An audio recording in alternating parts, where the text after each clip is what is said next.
General George S. Patton believed war was pure chaos, violent, unpredictable, and brutal, and he was convinced he had been born to command inside it. While other generals stayed wrapped in safety, working from comfortable headquarters far behind the guns, Patton lived uncomfortably close to the danger. He visited his troops constantly, pushed them hard, demanded speed, and carried himself like a man who thought hesitation was a kind of sin. But what did that actually look like in real life, hour by hour, when he was commanding an army the size of a moving city, with hundreds of thousands of men, thousands of vehicles, and the lives of entire divisions depending on decisions made in minutes? What did Patton's days really feel like from morning until night during the final year of the war in Europe, when the front was always shifting and death could drop from the sky without warning? That's what this story is about. The way Patton lived, the way he worked, and the daily rhythm of a commander who treated the front line like his office. And before we begin, hit that like button and subscribe if you want YouTube to recommend you more content like this, and share any stories you or your relatives have from World War II down in the comments. Now, let's step into Patton's day. Patton usually woke early, almost always around 6 o'clock in the morning, even when his Third Army was driving deep into enemy territory, and his headquarters was forced to move, again and again. Wherever he slept, whether it was in his personal trailer or in a commandeered house taken over for headquarters use, he kept it unnaturally clean. Everything had to be in order. Patton didn't just like discipline, he worshipped it. He believed the smallest signs of sloppiness were the first cracks before collapse, and he treated appearance as if it were part of combat power.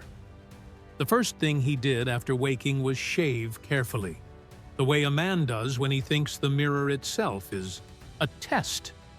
Then he put on his uniform, yet not an ordinary uniform. Patton wore a custom-made set that looked like a symbol more than clothing. Polished riding boots so bright they reflected light like glass, trousers pressed so sharply they seemed cut by a blade, and a jacket heavy with ribbons and medals that announced his history before he spoke a word. And then came the objects everyone remembered, the famous revolvers. Patton strapped one on each hip, ivory-handled, and he wore them as if they were part of his body. They became his signature, a visual warning, even though he almost never fired them in actual combat. The handles weren't pearl, and Patton hated when people called them that. Pearl was for fancy men, he insisted, gentlemen showing off in calm rooms. Ivory was different. Ivory belonged to fighters. That detail tells you something about him. He cared obsessively about the message he sent. He wasn't dressing for comfort, he was dressing for impact. After he was fully prepared, he would check himself in the mirror, adjusting the uniform until it was flawless. To Patton, a commander had to look like a warrior. He had to look like someone troops would follow into hell, someone who belonged at the front, not someone who belonged behind paperwork. Breakfast came quickly, and it wasn't meant to be enjoyed. In reports about his routine, it's described as simple but filling. Eggs, toast, coffee, and sometimes bacon or sausage if supplies allowed. Patton ate fast. He didn't believe war gave you the right to linger over a plate. While he ate, his staff already had intelligence summaries ready, overnight reports, enemy movements, supply updates, intercepted messages, anything that might matter. Patton had no patience for delay, and his officers knew that if he had to ask twice, someone's career might end. He studied maps like other men studied faces, tracing movement with his fingers, calculating distances, measuring roads, imagining what the enemy believed, and deciding how to break it. He was always thinking about attack. Defense, to him, was a temporary failure. His philosophy was brutally simple. Grab the enemy by the nose and kick him in the rear. After breakfast, usually around 7 o'clock in the morning, Patton gathered his senior staff for the day's first briefing. This wasn't a calm discussion. It was a test of readiness. The operations room, whatever building served as headquarters that week, was covered with big maps, walls filled with markings that showed the shifting positions of divisions, regiments, and smaller units. Patton stood in front of those maps with a pointer in his hand and demanded answers. Not opinions, facts. How much fuel was available right now? How many tanks were actually operational? Which bridges were intact? Which routes were clogged? Where the enemy's line was weak?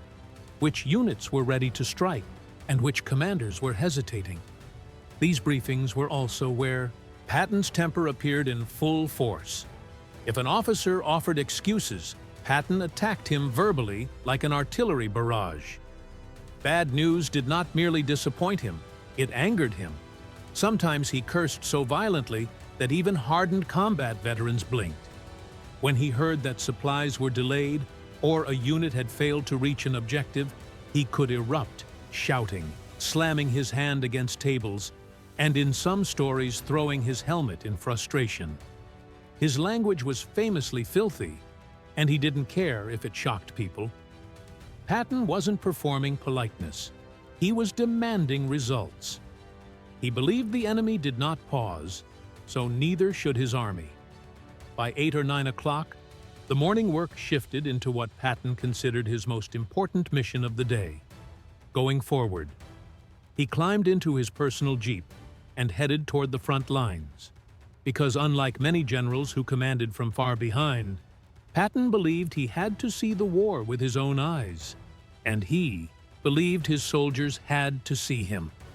His jeep was modified for protection, with extra armor added, and it carried a big 3-star flag mounted in front, so there was no confusion about who had arrived. Patton sat in the front passenger seat, never in the back, because he wanted the full view. He wanted to watch terrain, watch movement, watch men, watch fear, watch confidence. He studied landscapes the way some men study chessboards, and he loved speed. He hated slow driving the way he hated a stalled offensive. So these trips were often terrifying rides. Muddy roads, smashed villages, long columns of infantry and trucks, wreckage at the roadside, and staff officers holding their breath while Patton urged the driver onward. As they moved, Patton's mind worked constantly. He looked at slopes, hedgerows, tree lines, bridges, towns, river bends, and hills, not as scenery, but as opportunities and traps. He had poured his life into military history, and he carried those lessons like weapons. Every piece of ground became a possible battlefield. Every road became a possible route for a breakthrough. He was always asking silently, where would I hit? Where would the enemy least expect it? Where can I move fastest? When Patton reached a forward position, he often jumped out before the jeep fully stopped and walked straight toward the nearest soldiers. His appearance alone made him unforgettable.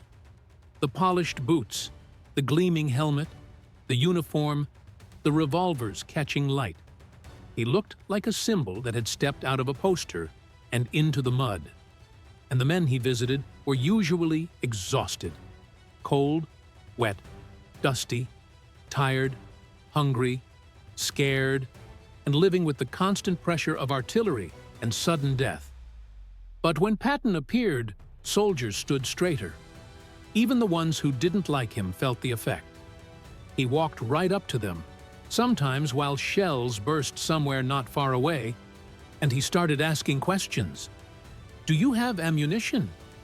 Are your weapons working? Have you eaten? What's ahead? What's the enemy doing? What do you think is the problem? He didn't speak down to enlisted men.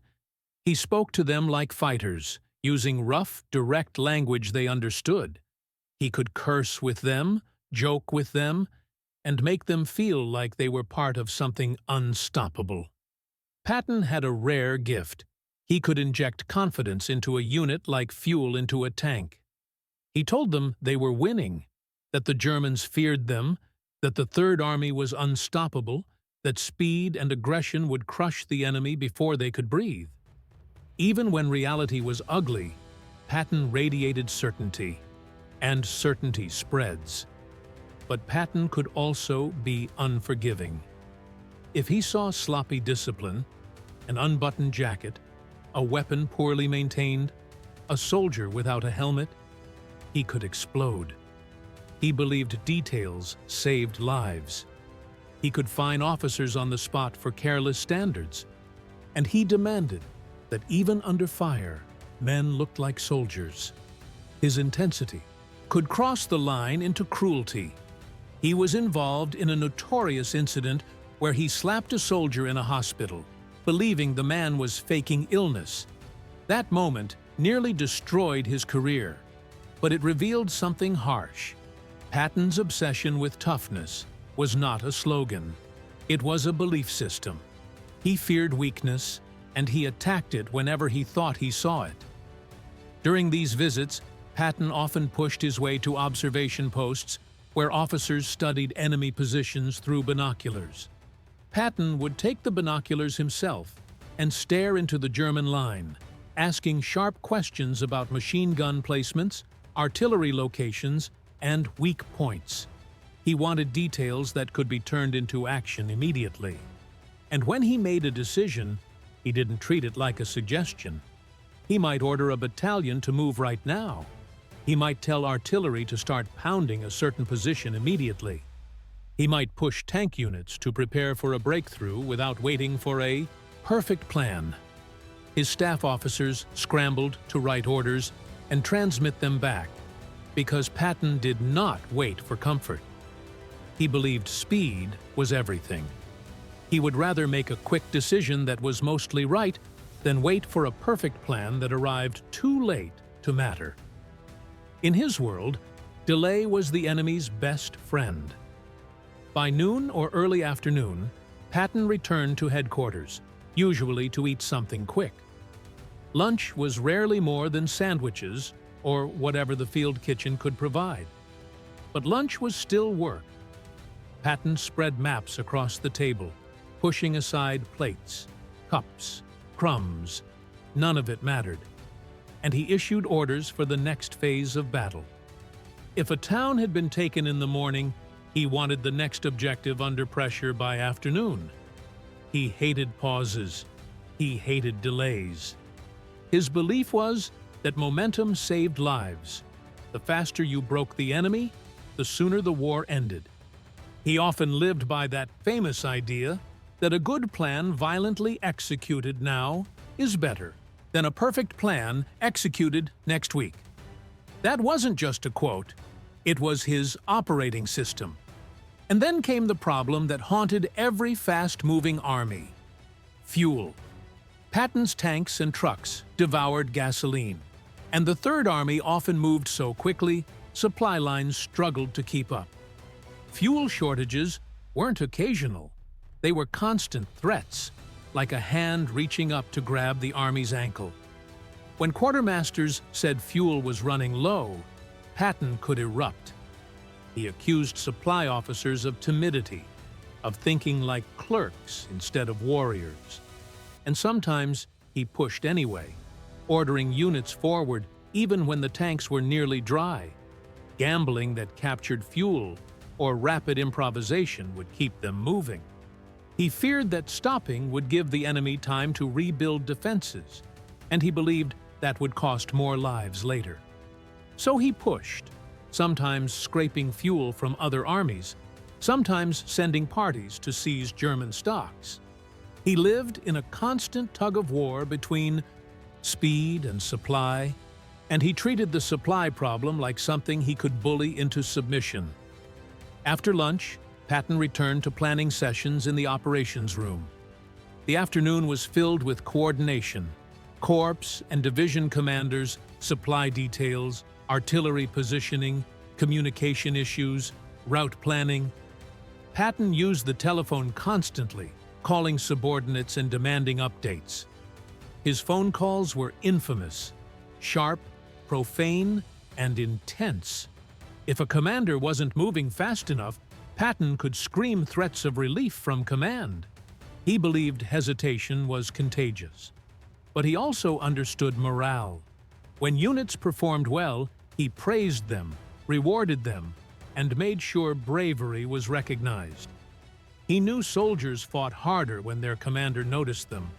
He could be brutal, but he could also be generous with commendations, because he understood motivation was a weapon.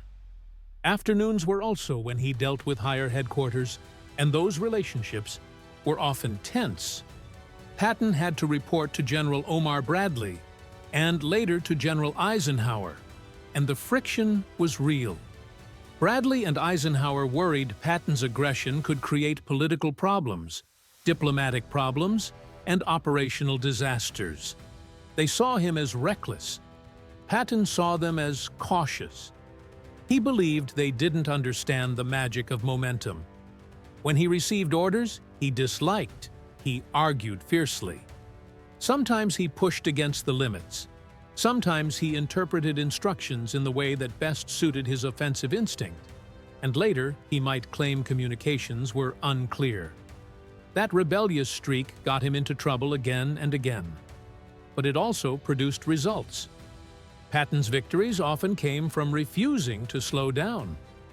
As evening approached, usually around 5 or 6 o'clock, Patton held another major briefing with his full staff. This was the day's accounting.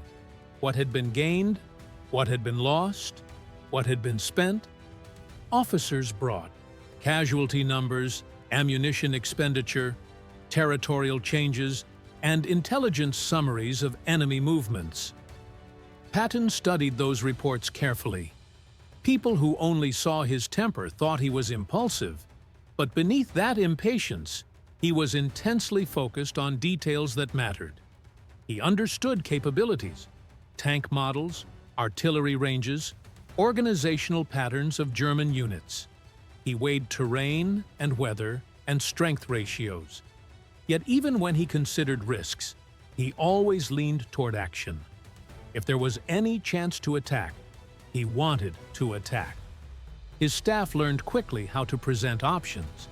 If they framed something as a defensive necessity, Patton might explode. But if they framed it as a path to future offensive opportunity, he listened. After the formal briefing, Patton often worked late with his chief of staff and key officers, refining plans and dictating orders. He did not treat orders like routine paperwork. He wanted them sharp, clear, aggressive, and motivating. He wanted subordinate commanders to feel the pressure of his will through the words. He reminded them the Third Army didn't retreat, didn't surrender, didn't accept delays. Even when exhausted, Patton was involved, pushing the machine forward with his personality like a motor. Dinner came around 7 or 8 o'clock, but dinner was never peace. It was another working meal. He ate with senior officers, and war dominated the conversation. Patton told stories from military history, drawing parallels between the battles he was fighting and battles fought centuries earlier. He spoke about ancient commanders and old campaigns as if they were personal memories. Patton believed, sometimes seriously, sometimes mysteriously, that he had fought in past lives as ancient warriors. Many officers considered it eccentric, but they listened because his knowledge was real. He could cite examples from Alexander the Great, Julius Caesar, Napoleon, and Robert E. Lee, and he used those examples to explain what he wanted now. When describing an encirclement, he might reference Hannibal at Cannae. These historical comparisons weren't just entertainment. They were his way of thinking. He saw war in patterns across time. After dinner, if there was no immediate crisis, Patton sometimes spent time reading. He kept books close: military history, classical literature, anything that fed his mind. And he wrote in his diary almost every night. That diary showed a man far more complicated than the public warrior figure. In public, Patton projected certainty, dominance, and confidence. In private, he admitted doubt, frustration, fear, and the weight of responsibility. He worried about whether he was right. He worried about casualties. He worried about how history would judge him. He was deeply religious, despite the profanity that poured out of him in daylight. He prayed regularly, asking God for strength, for victory, for the safety of his men.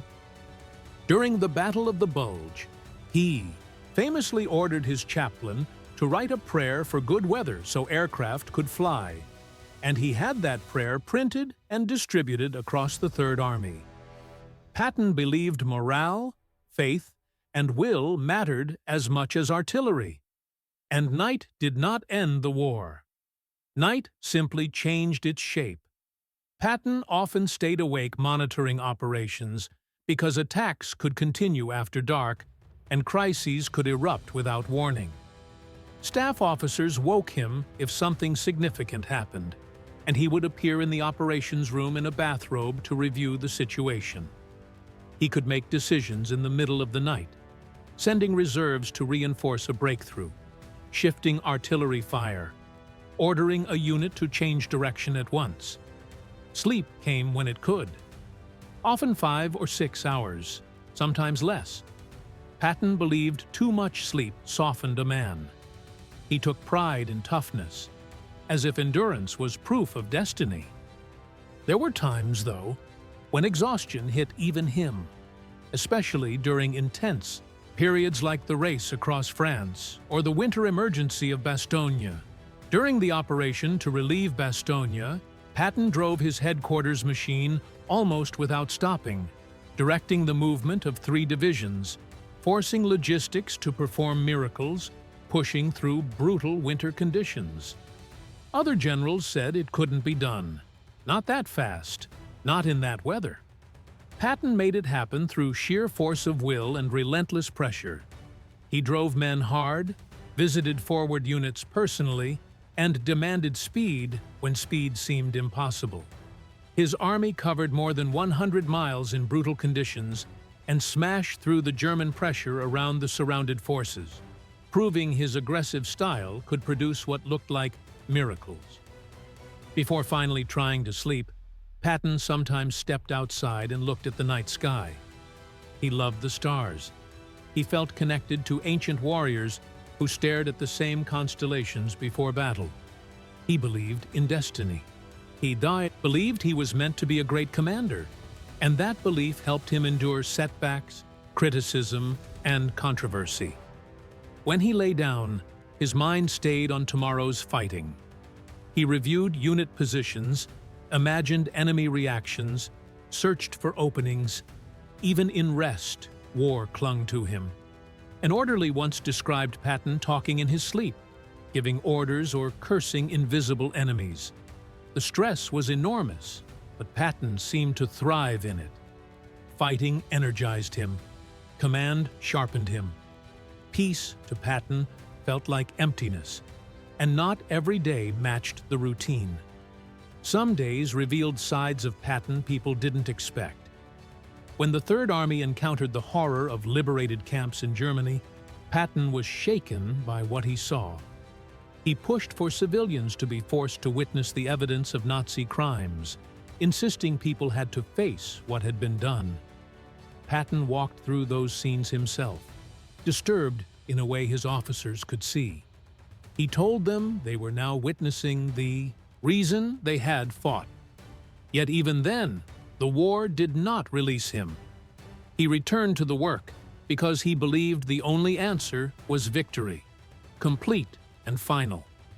Other days pulled him away from combat and into ceremonies, meetings, and the politics of alliance. Patton hated those days. He felt trapped when the war turned into speeches and handshakes. He understood they were necessary, but he resented them. Meetings with British Field Marshal Montgomery were especially cold. They were rivals, different in style, different in personality, different in worldview. Montgomery favored careful planning and set-piece battles. Patton wanted rapid movement and exploitation. They disliked each other, and their rivalry became one more problem Eisenhower had to manage. Patton believed Montgomery was slow and overly cautious. Montgomery believed Patton was reckless and undisciplined. And whether the rivalry helped or harmed the alliance, it certainly fueled Patton. He pushed harder, chased bigger victories, and strained himself to prove he was the better commander. There were also days of personal loss. When officers he knew were killed, Patton felt it deeply, though he tried to hide it. If he could attend memorial services, he stood silent while a chaplain spoke over flag-draped coffins. Afterward, he could become quieter, more subdued, like the anger had burned away into something heavier. But by the next morning, he would return to his aggressive form, channeling grief into determination. Patton believed the best way to honor the fallen was to win fast, by attacking constantly and destroying German forces wherever they were found. Sometimes he received letters from home. Those were private moments. Letters from his wife Beatrice mattered to him. He read them alone, sometimes more than once, and he wrote back regularly despite the crushing workload. In those letters, another Patton appeared, softer, more human.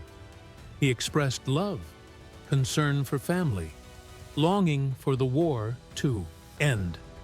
But even there, he couldn't escape operations. He always returned to battles, plans, movement. The war consumed him. Living close to the front meant stress and danger never stopped. Patton's headquarters were sometimes shelled by German artillery, and he refused to take cover. He believed showing fear would weaken authority. So he stood upright while explosions hit nearby, acting as if the shells were an insult, not a threat. Staff officers might dive for cover, but Patton remained standing, cursing the Germans and projecting calm. Part of it was genuine courage. Part of it was theater. Patton understood soldiers watched their commander and decided how afraid they should be. If he looked fearless, men felt braver. There were close calls, fighters strafing on roads, bullets hitting nearby vehicles, moments where danger came close enough to taste. In one tense situation, when there were fears his headquarters might be overrun during a surprise enemy push, Patton even prepared to fight personally, believing if he had to die, he should die like a warrior, not in a bed. Dying peacefully felt unworthy to him. The physical conditions were brutal. In summer, heat and dust coated everything.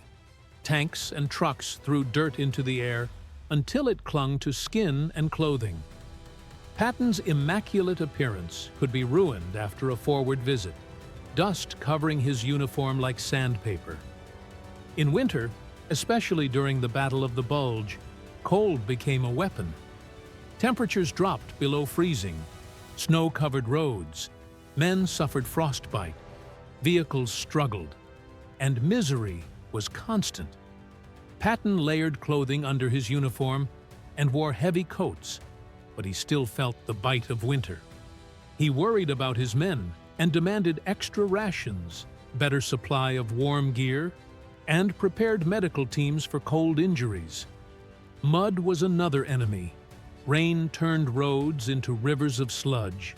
Tanks got stuck, trucks bogged down, and soldiers slogged through knee-deep muck.